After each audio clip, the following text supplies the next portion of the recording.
Unless you've been living in the automotive equivalent of a cave for the last week and a bit, you'd know that Lamborghini recently took out the Nurburgring lap record with the new Huracan Performante. Now, you'll have to forgive my pronunciation throughout the video because I'm Australian and we're not good at pronouncing stuff. Basically though, the car did a 6:52, which is faster than something like a 918. And of course, that led to a lot of conspiracy theories about the lap time. Lots of people claiming they edited the video, things like that, which is highly unlikely that a manufacturer would do that because the backlash would be huge if it turned out to be fake.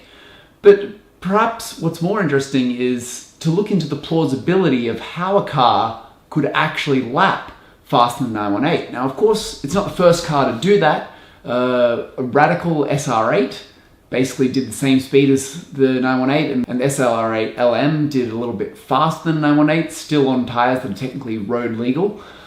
So I thought I'd just sort of delve into some of the numbers and show you how it's actually physically possible that Lamborghini got their car to go faster than the 918, even though it doesn't have the power and it's nowhere near as expensive. So the software I'm going to be using for today's investigation is called Optimum Lap.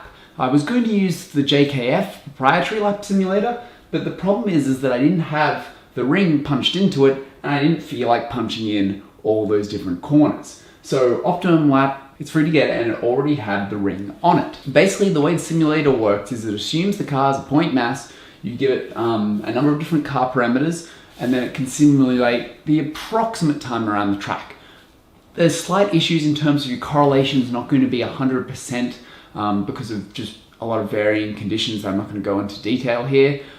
So the actual outright times, as we'll find out later in the video, differ quite a bit from what they really should be. But what we can see is significant deltas in lap times, which are the important part of things. The delta is basically the difference in the time. There's three configurations I'm testing today. We've got a straight Huracan, Huracan Performante, and a Porsche 918. Now, basically, what I've put in is I've got the mass. The Performante is about 40-ish kilos lighter.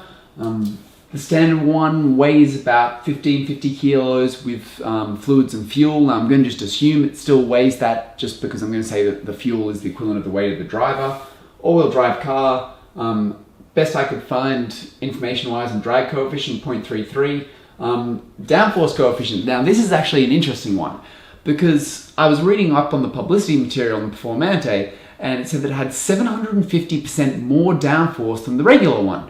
Now, at first I thought that was just a typo because I'm like, how could it be up 750%? Maybe it's just 75%.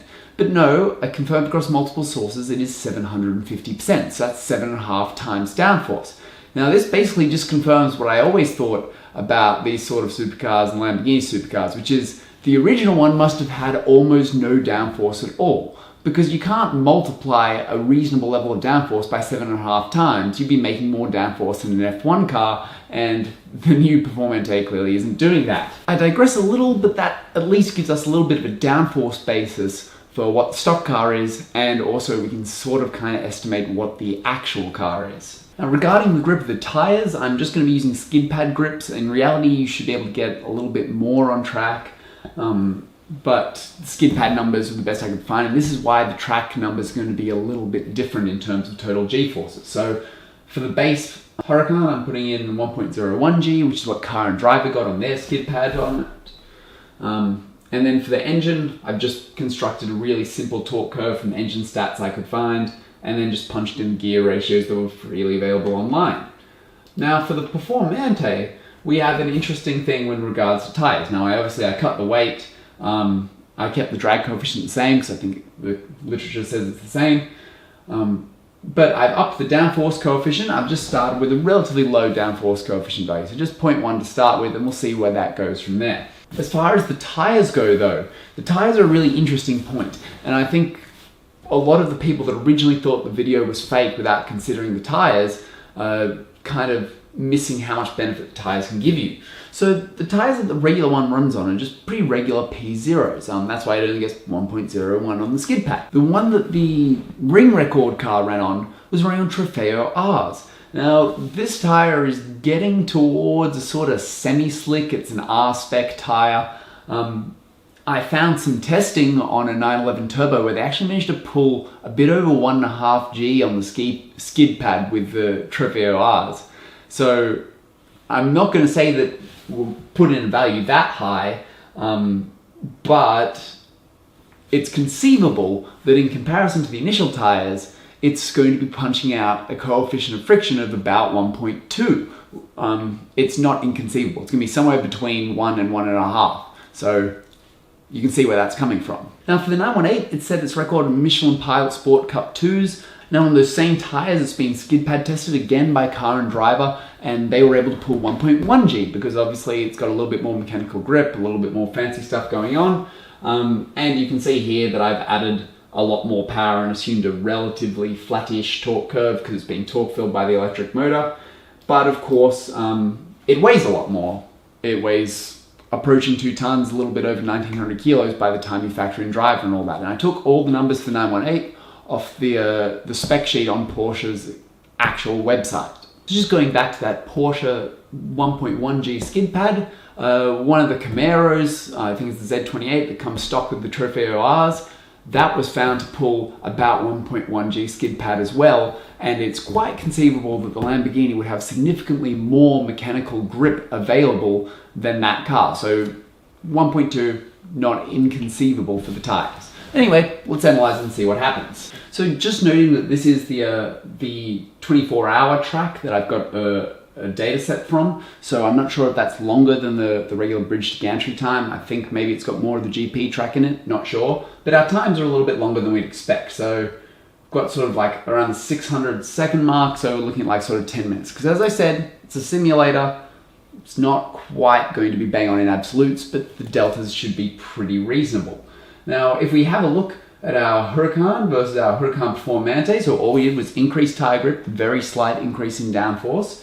What we're seeing is about a 42-second reduction in time. So from a sport auto test, we know that the regular Huracan is 35 seconds slower than the Performante. Obviously, I don't think it was the same drivers or anything like that, so the gap is probably a little bit smaller than what they're seeing. So let's say it's about sort of 30 seconds.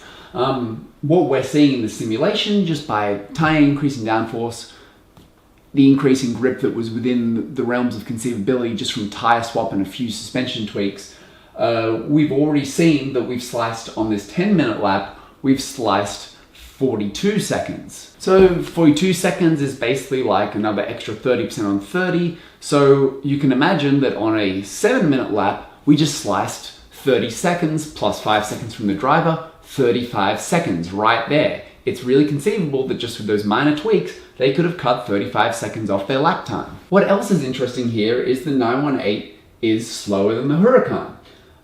We've got 624 versus 639, so that's 15 seconds. Again, I think that I've slightly overestimated the tires here. I think the tires probably don't have as much grip as that. So how about we go back and just adjust the tires down to 1.15. With them at 1.15, we get a speed differential between the 918 and the Huracan of about 7 seconds. So 1.15, we didn't gain a huge amount of tire grip, and we were within the realms of being faster than it and on much grippier tires. So I'm not quite sure why everyone's jumped to conspiracy theories straight up, because it really is quite conceivable that they achieved this. And I think a lot of the errors that people are seeing in videos may be due to things like GPS lag in the speedo. It could be due to things like inaccurate speedometers, or just Lamborghini trying to stitch together a video from different parts to try and make something work visually. I think it's very, very plausible that they did in fact set a 6:52 time. Yeah, they did it on basically halfway to racing tires, but they still did it. So I wouldn't take that away from them, but I think it'd be very interesting to see what would happen if you took a 918 back on the same sort of tire. Thanks for watching. Hopefully you enjoyed this video. If you liked it, don't forget to like, comment, and subscribe, and check out the other videos on my channel for more. Hopefully, I'll see you next time.